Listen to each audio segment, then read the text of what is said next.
As a Catholic, I believe that we're all called to pursue the good, the truth, and the beauty.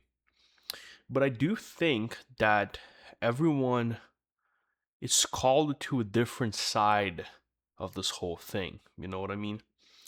And in my case, I believe that I was always more attracted to beauty than I was attracted to truth or goodness. And even though, of course, we all know that by philosophy and theology that God is the perfection of all of those things, right? He is good. Whatever is good is also beautiful and is also true. However, we are very limited creatures in our thinking. We're very limited creatures in what we can understand.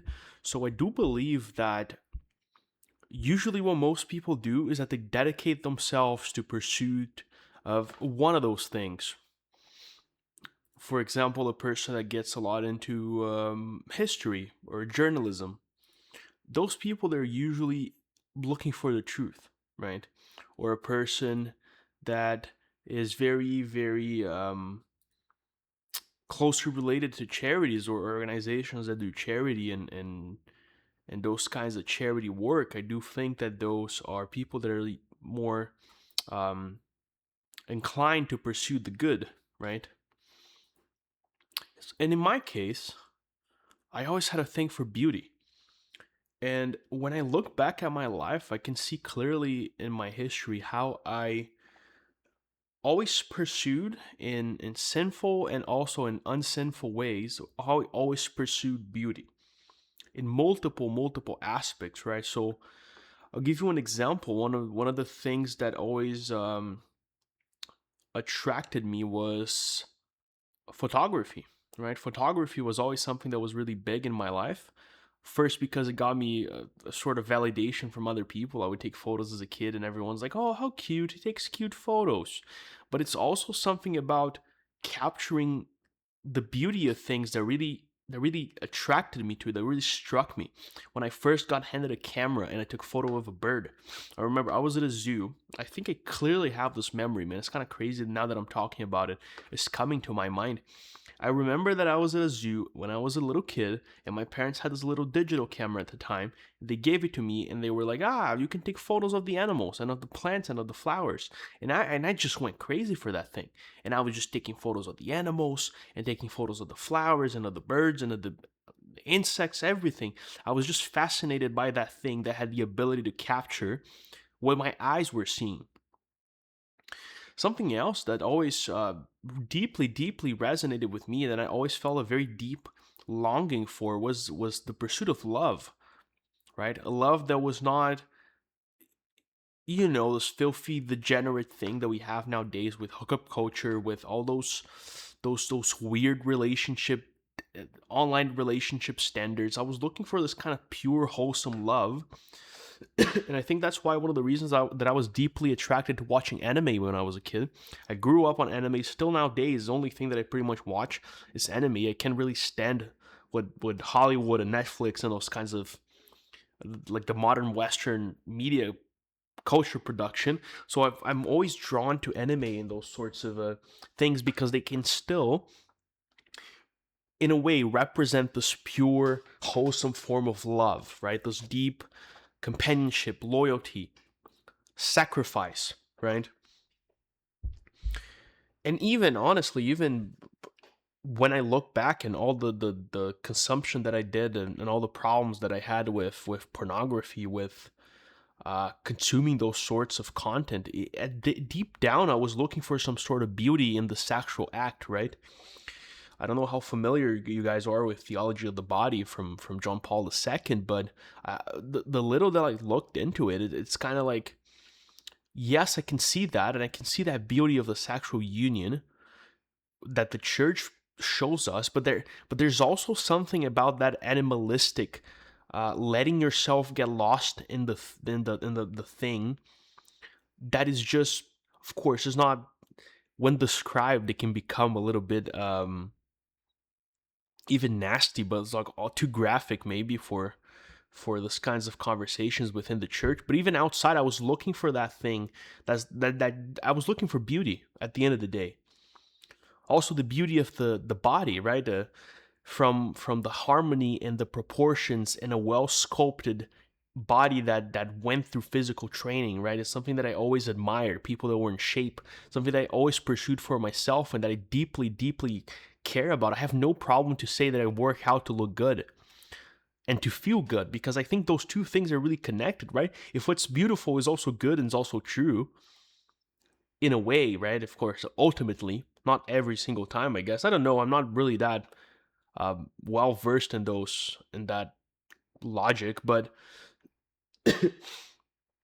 a beautiful body is also a body that is good. Is good for your health, is good for your family, is good for society, is good for everyone benefits from you being in shape. I don't think I found it crazy that people say that working out is vanity. That's absolutely fucking like insane. This is all I have no other words for it. It's just insanity. I don't understand. Feeling good and looking good is good for everyone and for yourself as well, right? But also, not only that, but also the beauty of the delicacy in which the human body is capable of producing, right? I have a thing for hands. This is really weird in a video technically from like a Catholic channel, me admitting that I have a thing for hands and like a fetish on hands. It's kind of crazy that I think about it, but it's like I don't really care. It's like I'm not trying to be a Catholic influencer.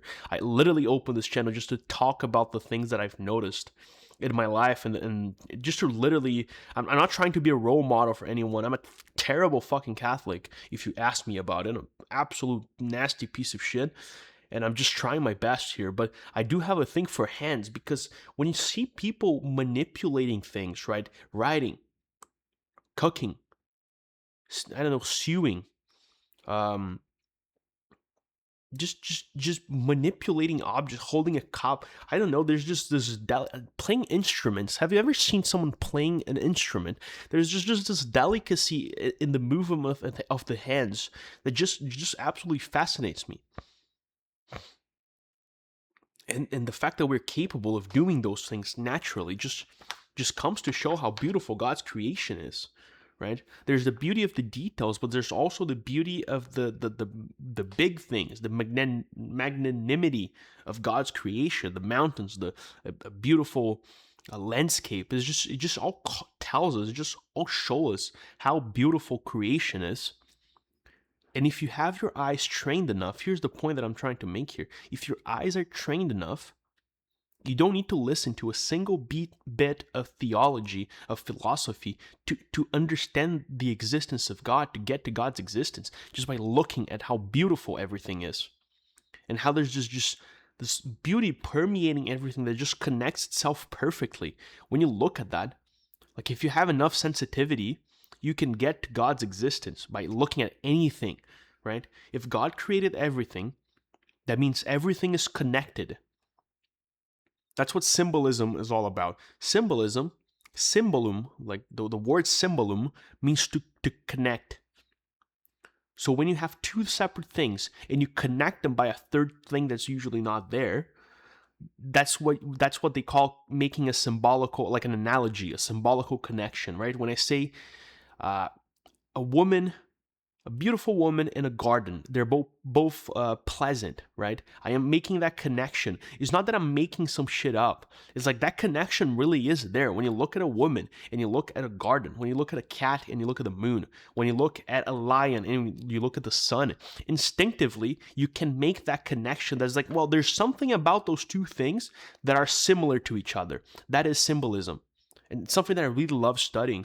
I find it absolutely fascinating, the whole idea of symbolism. But when you look at those connections between things with a prepared eye, then you can actually see it, and you can actually see how everything is connected and everything takes you back to God. Right? That's something that for me, after like returning back to the church, something that really absolutely fascinated me and brought me close to my reversion was the fact that whenever I noticed this connection between things, all roads leading to Rome, everything, you can just trace it back to Jesus Christ. You can always bring it back. You can always connect to, you can always make an analogy. You can always it's a framework in which allows you to just put all the pieces together and feel this weird void that exists when we're just looking at things separately, right? The whole story of the fall is the story of going from unity to multiplicity. When you look at the image of the tree of life, for example, it is a tree that has a single trunk and it multiplies within its branches. But by looking at every single branch, you can understand that it is part of a tree. And by looking at a branch, you can see the whole thing of the tree. Every branch is a little tree in itself if you cut it off and look at it, right? And I think this is what Jesus meant when he says 7 times throughout the Bible, he says, "He who has ears to hear, let them hear." Or in different variations of the sentence, it has nothing to do with physically being able to hear or being in proximity to him. It is about having that openness, that capacity to just look at things and to hear things and to actually internalize those things. It doesn't matter that you can see stuff. It doesn't matter that you can see a sunset. It doesn't matter that you can see a campfire. It doesn't matter that you can see a beautiful woman, a nice car, luxury, a piece of art. That doesn't matter. You can take someone to the museum, 2 different people, and one of them is going to have an absolutely transformative experience, and the other one's just going to be like, yeah, those some cool painting, some cool stuff, some cool paintings. It doesn't matter. It doesn't matter if you have eyes if you cannot see. Right? He who has eyes to see, let them see. That's what I tell you. So people have a very hard time, I find, appreciating beauty and appreciating specifically art or architecture or like classical music, is because I think they're trying to understand it too much. Right? We have this whole fetish in the modern age of trying to rationalize and understand everything, this post-enlightenment world that we live in. And people, they cannot appreciate because they're thinking about it too much. They look at the technique that the artist used. They looked at the explanations about they look at the historical context. And they try everything besides the most important thing, which is to silencing your mind, silencing yourself, shutting the fuck up, and just letting the art sink in. That's why we have to be surrounded by art, because art is something that you don't just look at once. It's something that you form a relationship with. For you to understand something, you need to take time with it, right? You're not, let's say you met someone special to you, a girl or a guy, and you met them and you were attracted to them and you want to know them better. That's it. You want to know them better because you're attracted to them. And then you know them better and you like them and you get married to them. Like the first year of that marriage, the first few years, you're finding out who that person is more deeply, and that's the difference between a couple that's been together for 40, 50 years and a couple that's just been married. They have more intimacy. They might not be doing all those crazy things. They might bicker. They might fight sometimes. They might not have that physical, sexual component left because they're older. But they have this deep connection and deep understanding and intimacy of each other without necessarily even having to sit down and talk about those things. I don't think you have to sit down and talk about those things. A lot of things. It's just something that you start internalizing and understanding better as you have more contact with it. So we need to when it comes to art and appreciating those kinds of things, we need to form relationship with it. I always go to the same art gallery over and over and over and over and over in the city that I live here. And people ask me sometimes, like, oh, Gabriel, that must be, they might be changing those things all the time, right? They have a lot of different exhibitions that you always go there again. It's like, no. I go there to look at the same exact paintings and sculptures and artwork over and over and over and over and over again, because every time I go, my eyes get attracted to a different thing. I notice something that I didn't notice before. I have an insight about something. I have an idea that pops to my mind when I look at a painting that I didn't notice before. And the more I do it, the more rich my internal life becomes, the more rich my psyche becomes, the more rich my imagination becomes. So if we want to truly appreciate the beauty, we have to take time with it and we have to create relationship with it. And by creating those relationships, we we end up getting closer to God. Many times in my life, this appreciation of beauty absolutely saved me, especially photography. When I'm down, when I'm feeling sad, if I take my camera and I go out and I try to search voluntarily, intentionally search for the beauty in the world, I end up finding it, and that makes me feel better every single damn time.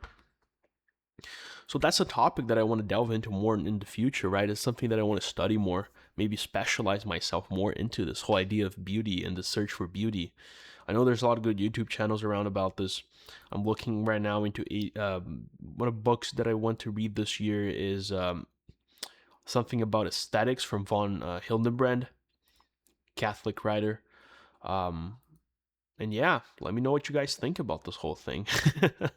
Give me some good recommendations to read on beauty and aesthetics, because that's a topic that I'm deeply fascinated and attracted to. Okay, I'll see you guys next time. Cheers.